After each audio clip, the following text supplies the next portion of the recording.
नमस्कार। आप देखना शुरू कर चुके हैं सुच्चू इनसाइट्स और मैं आपका दोस्त आपका इस चैनल पर स्वागत करता हूं। आज बात करेंगे बिहार और बिहार की राजनीति और बिहार की बदलती हुई व्यवस्था, कानून व्यवस्था पे। 35 साल पुराना मामला है और उस मामले में आरोपी हैं पप्पू यादव और उस पप्पू यादव को गिरफ्तार किया गया। और मामला पहले आप समझ ले मामला है क्या। तो मामला ये है कि उन्होंने एक घर पटना में किराए पर लिया। किराए पर जब उन्होंने लिया तो उन्होंने कहा कि मैं इस घर में रहने के लिए इस घर को मैं किराए पे ले रहा हूं। लेकिन बाद में उन्होंने उस घर में ऑफिस बना लिया, कार्यालय बना लिया। रूम मालिक जो थे, मकान मालिक जो थे, उन्होंने केस किया। वह केस चलता रहा, उनकी डेथ हो गई। उस आरोप में 3 लोग हैं, पप्पू यादव और एक और उनके पिताजी की भी उनकी डेथ हो गई। उस मामले में पप्पू यादव को गिरफ्तार किया गया है, बिहार पुलिस ने गिरफ्तार किया है। और यह अच्छा है। अच्छा इसलिए है कि बिहार पुलिस बहुत अच्छा काम कर रही है। कैसे गिरफ्तार किया गया? तो आधी रात को मंदिरी मोहल्ले के उस घर में पुलिस पहुंची और वह पुलिस की संख्या कितनी थी? 40 से 50 पुलिस कर्मियों की संख्या थी, जिसमें उन्हें उनके घर को जो मंदिरा मोहल्ले में उस घर में पहुंची और उन्हें गिरफ्तार किया गया। 31 साल पुराना मामला है धोखाधड़ी में। धोखाधड़ी का यह केस है क्योंकि आपने कहा कुछ और कर रहे हैं कुछ और। यह टाइमिंग को लेके सवाल हो रहा है। और यह जो है मामला किस तरह से, तो 1995 में जो है गर्दनीबाग थाने में विनोद बिहारी लाल ने केस दर्ज कराया था। वहीं मकान मालिक थे हुए और उन्होंने यह मकान 1995 में यति किया था। आरोप क्या था कि वह कार्यालय खोल लिए और रोज सैकड़ों लोग आते जाते हैं, जिससे हमें परेशानी होती है। खाली करने को कहा तो उन लोगों ने खाली नहीं किया। इस केस में पप्पू यादव के अलावा 2 और लोगों का भी नाम है जो मकान किराए पर लेने आए थे। उस समय पटना के सिटी एसपी भानु प्रताप सिंह ने बताया कि 1995 का मामला है, इसमें ट्रायल चल रहा है, जिसमें सांसद को कोर्ट में उपस्थित होना था, लेकिन वे तय तारीख पर उपस्थित नहीं हुए थे। इस कारण उनको गिरफ्तार किया गया। सिटी एसपी जो भानु प्रताप सिंह है, उन्होंने बताया कि पप्पू यादव के खिलाफ 1995 आईपीएस की धारा 419, 420, 468, 448, 506 और 120 बी के तहत केस दर्ज किया गया है। इन धाराओं में कितनी सजा हो सकती है? तो आईपीएस की धारा 419 में मतलब धोखाधड़ी, जिसमें 3 साल का कैद या जुर्माना या दोनों हो सकता है।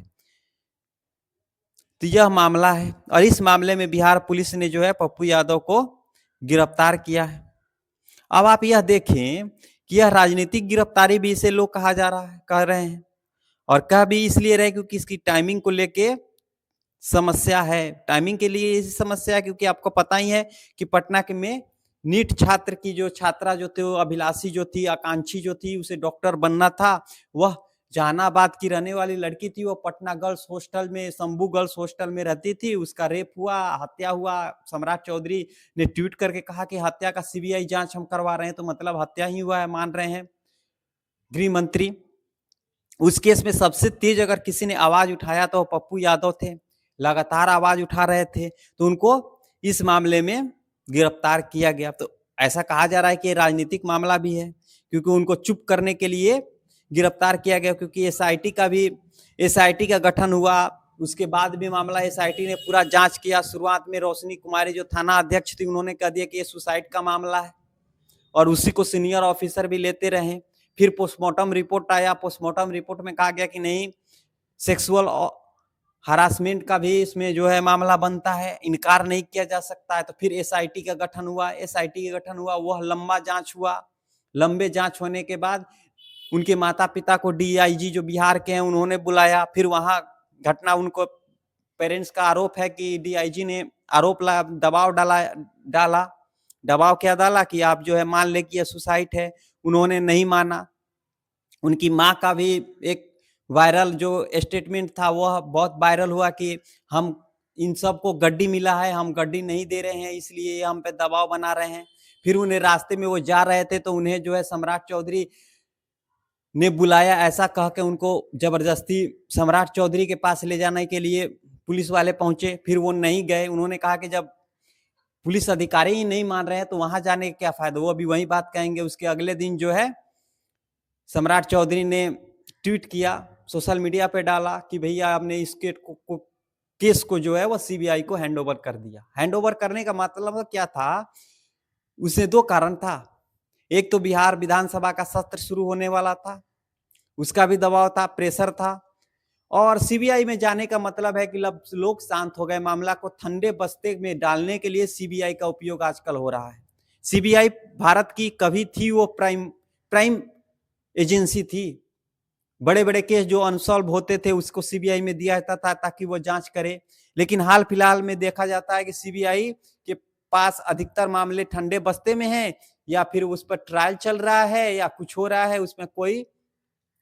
तो यह भी बिहार सरकार का यह भी एक घटना था कि भैया इसको ठंडे बस्ते में कैसे डाला जाए, इस मामले को तूल पकड़ रहा है तो इसको सीबीआई को हैंडओवर कर दे। लेकिन उसके बाद भी मामला शांत नहीं हुआ। उसका कारण थे पप्पू यादव, क्योंकि वो लगातार बयान दे रहे थे, लगातार सोशल मीडिया पे अपनी वीडियोज डाल रहे थे उस मामले को लेके। उन्होंने तो बड़े बड़े आरोप भी लगाए, और एक दैनिक भास्कर का स्टिंग भी हुआ था। उसी हाल फिलहाल में स्टिंग भी हुआ जिसमें यह पता चला था कि पटना की जो गर्ल्स हॉस्टल में है लड़कियों को सेक्स एडिक्ट बनाया जाता है।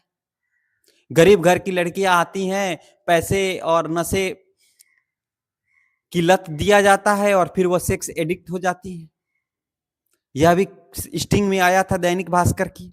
तो यह सब मामला को लेके जो है 31 साल पुराने मामले में उन्हें फिर से जो है गिरफ्तार किया गया है। तो यह देखने वाली बात है। एफएसएल की रिपोर्ट भी उस घटना में आया था कि लड़की के जो कपड़े थे उससे मेल स्पर्म प्राप्त हुए थे। उसके बाद डीएनए टेस्ट के लिए भी पुलिस ने सैंपल लिया, लेकिन किसी का सैंपल मैच नहीं किया। क्यों नहीं मैच किया, यह प्रश्न है। तो कुल मिला के देखा जाए तो बिहार की राजनीति स्थितियां इस समय थोड़ी सी करवट ले रही है। नीतीश कुमार जो कहते थे कि ना हम फंसाते हैं ना बचाते हैं, क्या यह वक्तव्य इस घटना के बाद सही साबित हो रहा है? फिर उस पप्पू यादव को गिरफ्तार करने का मतलब यह है कि उनको जो है मामले को जो है लटकाने के लिए, फंसाने के लिए ऐसा किया जा रहा है। तो कुल मिला के देखा जाए तो यही है। बाकी नीट छात्रा की जो मौत केस में है उसमें परिवार वालों ने, आज की खबर है कि वो दिल्ली के लिए जा रहे हैं। वो कह रहे हैं कि यहाँ अब हमें न्याय नहीं मिलेगा, हम दिल्ली जाएंगे। तो यही सब घटनाएं चल रही हैं।